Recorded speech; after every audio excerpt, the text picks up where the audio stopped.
At some point within your yoga practice, whether you're a student or a teacher, you have to explore regression in order to make progression.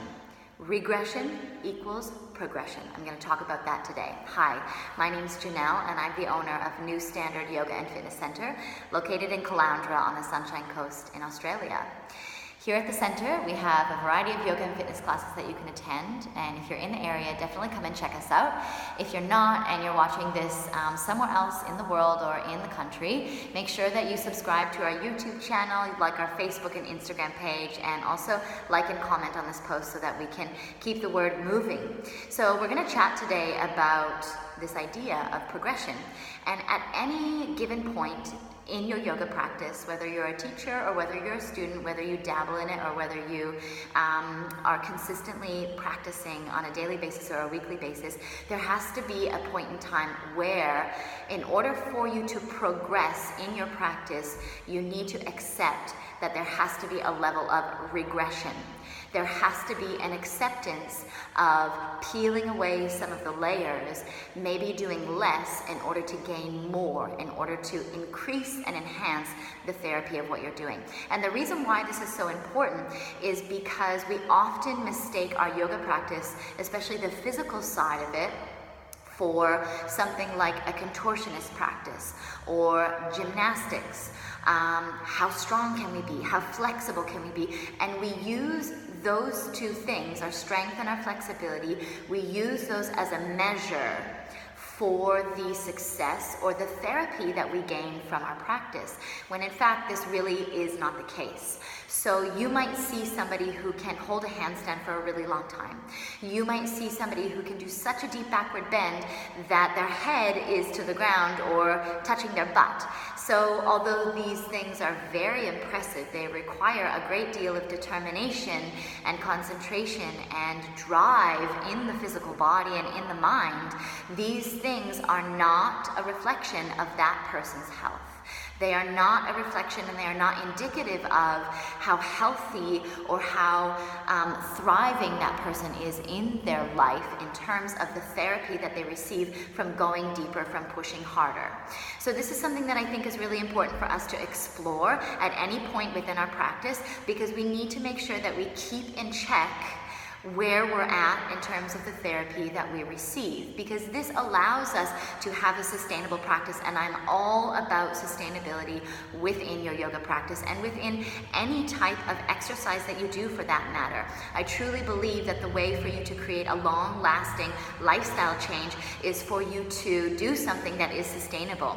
Definitely sometimes what happens is we do something hard, we go really fast, we push ourselves, we perhaps go to the extreme. I know that I've done this in my yoga path, and it takes a little bit of maybe injury or something that occurs that is quite significant for us, a block perhaps, in order for us to step back and reflect and see if what we're doing, the way we're doing, is actually conducive to us moving forward and gaining the therapy that we need, having a sustainable practice through the physical sense and as well as the other components, and also just moving in a way that is therapeutic and creates a lifestyle change in the body.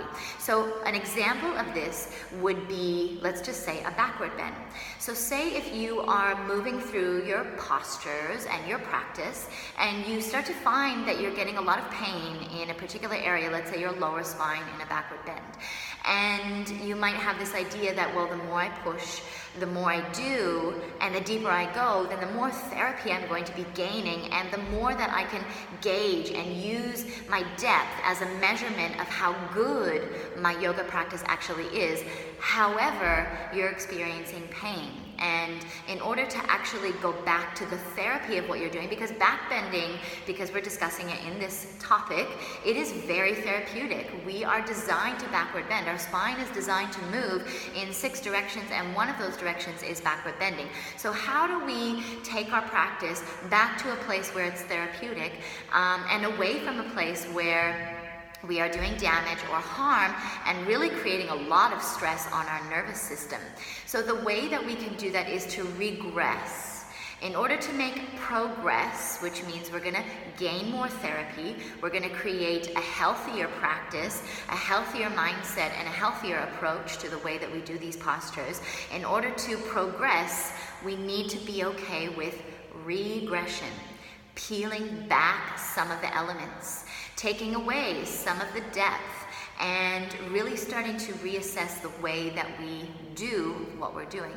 So if, again, in your back bend, for example, you're finding that you do need to regress in order to progress and make those gains in terms of the therapy that you're receiving, you might have to pull away from your depth. Say if you're just standing in a backward bend with the feet together and the arms up, you're taking your gaze up towards the ceiling, maybe the neck feels comfortable enough to let the head relax all the way back. However, when you start to go back to a certain point, you're finding that it's uncomfortable in your body and that discomfort is not going away. It's not about how can I push harder and I just stay in it in order to, push through and hopefully it's going to change. Dissect it a little bit more. Pull back some of the elements of your backward bend. Perhaps you don't drop the head back so far. Perhaps you take the chest and you lift it up a little bit higher. Perhaps you do need to let the neck relax and you still need to lift the chest.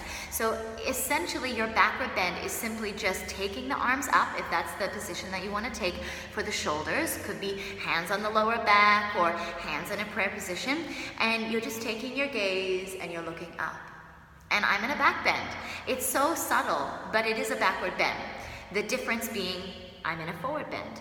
It's a very mild forward bend, but I'm still forward bending, versus I'm in a neutral spine, versus I'm looking up and therefore I'm in a backward bend. So take it back a few notches, peel away some of the elements of depth in order to find a spot where it feels therapeutic for you. It doesn't mean that you might not experience discomfort.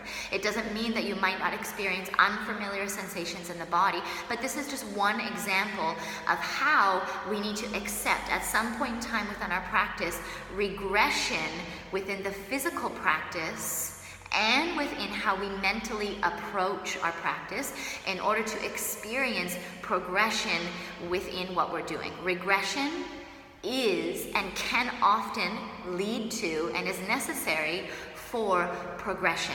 So let me know what you guys think about this. The back bending was just one example, but you might have a different example that has really been quite similar to what I have explained with a different posture.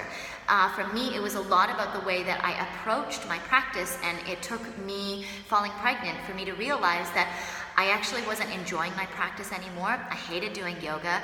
I was resenting my practice. I started to wonder if what I was doing was even beneficial to me whatsoever. And so finally, I really realized that what I was doing was not working in my favor when I fell pregnant, and I was forced to pull back in terms of how much force, effort, intensity I put into my practice.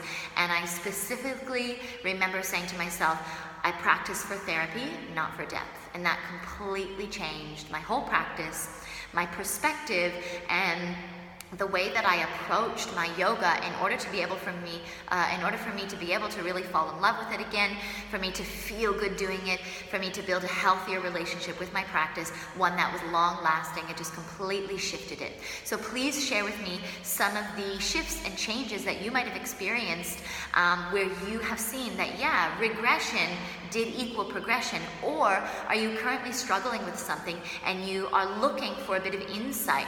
Comment below if you're watching the YouTube video, and just give us a little bit of feedback as to how you feel within your body right now in your practice, and what you can maybe do in order to bring back the therapy, in order to bring back the love, in order to make it more of a sustainable practice, in order to create a lifestyle change for you that lasts in your body, in your mind, and in your life. Be sure to like the page, like the video, follow us, Instagram, YouTube, subscribe, look us up on Facebook, and give us some comments. Thanks so much, you guys.